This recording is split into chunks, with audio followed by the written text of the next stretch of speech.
Good afternoon, and welcome back to Alliance Allies. I'm Dr. Monette Ferguson, Executive Director of Alliance for Community Empowerment. Thank you all for joining us today for our regular monthly live stream, Alliance Allies. This is a time where we get to share information with community members that we touch every single day at the Alliance. Today, we have a special guest. And I'd like to say that regularly, I always know my guest. And Dr. Inginia was someone that, believe it or not, I didn't know. So just a few days ago, I had an opportunity of having a meet and greet. And needless to say, she is one of my favorite people now. She is amazing. She will bring amazing energy and information to the show today, and I'm happy that I had an opportunity to get to know her. So as we enter the recovery phase of COVID-19, and we also celebrate Women's History Month, we have the opportunity of introducing to you Dr. Inginia Genao. Dr. Genao is Graduate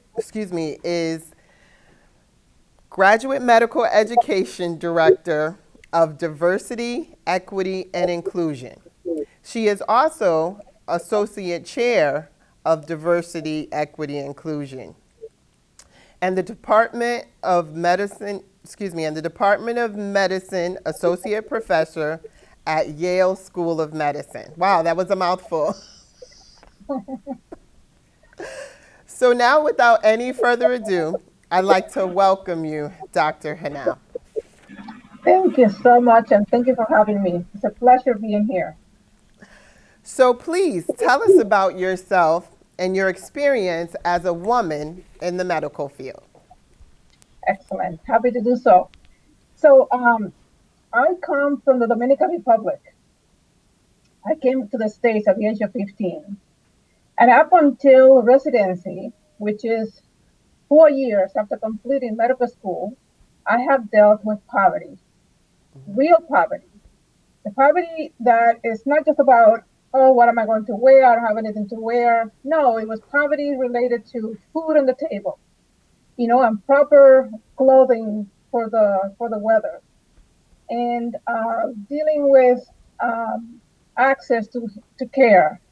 So I know the struggles that some of us have to overcome to be where we are today. And in terms of being a woman and being a minority, it hasn't been easy. It's not an easy path, but there are people, mentors, coaches, and other people that help you or that helped me along the way to become the doctor that I am today. That is so inspiring. I know within the sound of your voice today, there's probably hundreds of young women thinking about a career and thinking that they're in the same shoes that you are in, experiencing poverty as I have as a young woman, and being able to overcome that and tell the story and really share hope for the next generation. So what advice would you give to a young woman thinking about the medical field? One, I have several advice, but more importantly, is to never give up on your dreams. If you are dreaming of becoming a physician, keep dreaming, and find people who believe in your dreams. That include the people you live with, the people the teachers who educate you, the friends that you have. You need people who believe in your dreams. The most important thing is for you to believe in your dreams yourself. The other one is do not fear about asking for help. We all need help at some point, and it's not a weakness to ask for help. So ask for help. And the other one is learn from your mistakes. We tend to have fear about failing, and failing is, I see it as the opportunity to learn. So those would be my three pieces of advice for any young ladies out there with the dream of becoming a physician. That is wonderful advice. So let's talk about the strides that you've experienced for women of color in your fields. Yeah, so, in it, over the years, it has actually been um, happening that more women are becoming physicians. So that is a great thing. The challenge happens when, like particularly in academia, which is my work environment, which is basically academia is basically an environment where research is conducted, education is conducted, and clinical care is conducted. So the challenge that happens at times is that now you become a physician, but the opportunities to grow within the field are not the same.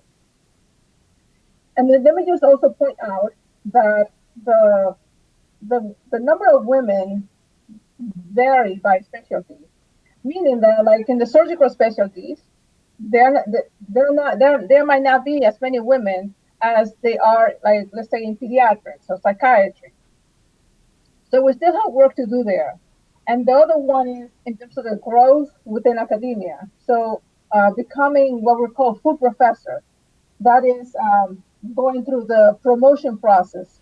That also we need work in those areas. So we need more minority women to go into healthcare so that we can have those allies to help those who have dreams of becoming physicians. So we all can contribute to improving the environment for women in healthcare. That is amazing. Thank you for sharing. So let's shift gears a little bit and talk about COVID-19. When you and I shared a conversation last week, you shared some exciting insights and also activities that you've been engaging in as a professional. So, could you tell everyone watching what role or roles you have been playing in assisting community members to get the vaccine? Sure. So, as a physician, the first thing that I did as soon as it became available was to get vaccinated. So I have been vaccinated with the two shots, and with the first shot, I just had my arm that was a little sore. With the second shot, I had a fever, I had malaise, meaning feeling fatigue, and body aches.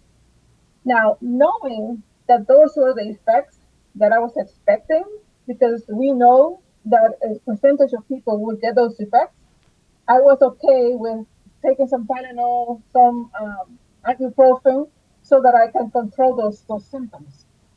So what I would do also is educating the public. There's so many false information out there regarding the vaccine, and we have to educate the public about the vaccine and the potential effects and the benefits, which is the vaccine protects you, protects your loved ones, and also protects all the community around you. And at the moment, that is the weapon that we have to fight this pandemic. Thank you, Doctor. So we share the same outlook and the same vision you have about the vaccine. We know that it's not just for ourselves, but it's for others. And to me, it mirrors the same message that we shared when we talked about wearing a mask and washing our hands and social distancing. It was really about the person next to you or your loved one. And that's how we showed respect. That's how we showed love, by following those guidelines. So now we can add the vaccine to that list. Right. So, what would you like to share with community members that are reluctant to get the vaccine? So one thing is look at the impact that the virus is having around the world. This virus does not discriminate. It impacts all of us. The outcome of the virus does have different impact on our community. For example, our community of color has a greater impact in terms of the complications of the virus. So this is a global pandemic, and when you're thinking about it, what could this, what could this, the fear of the vaccine, what could this vaccine do to me? Think about what could this virus do to me, and the complications of the virus are so much greater, including death, than the vaccine. And so consider getting the vaccine because it is safe. It is safe to do so. The side effects profile is so limited compared to what the virus can do. And listen, that if you get COVID and you survive COVID, there are also complications that you may have to live with related to COVID. So the vaccine, as I said before, is the weapon that we have to fight the pandemic.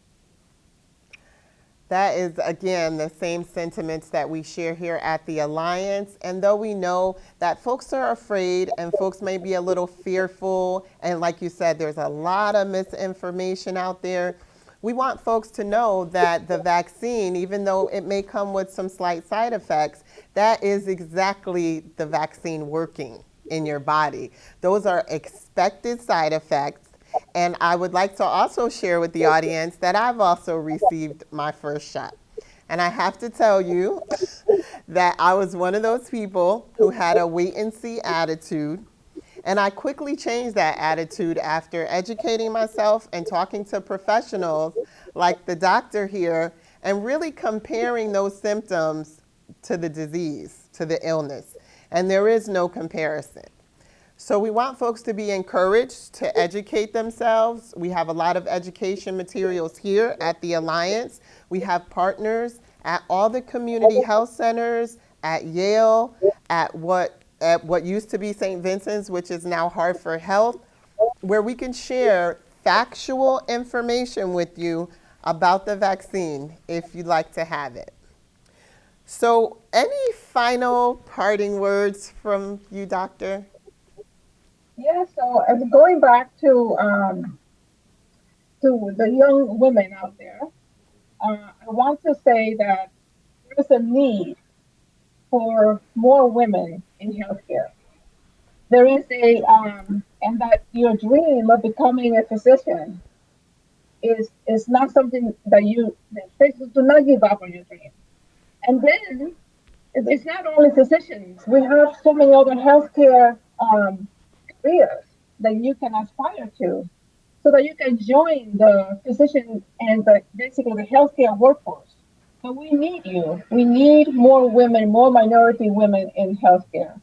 And so explore the field in medicine and related to COVID, stay healthy, follow the precautions, the guidelines, the mask, the social distancing, the hand washing, and when the vaccine become available, go and get vaccinated. Thank you. Those are wonderful parting words. So we have a tradition here on the Alliance Allies show. All our guests are given a nice baseball cap that clearly displays the Alliance. Not only do we expect you to wear this every single day, everywhere you go, it also indicates that you are a lifelong partner with the Alliance. So thank you for your appearance and your knowledge and your gift of positive energy at a time when that's not easy to find. Thank you, Doctor. Thank you so much for having me. So as we close this segment of Alliance Allies, we just like to remind you that every month we have a special broadcast, and next month we have a special show from a special location. So stay tuned, and we'll see you next month.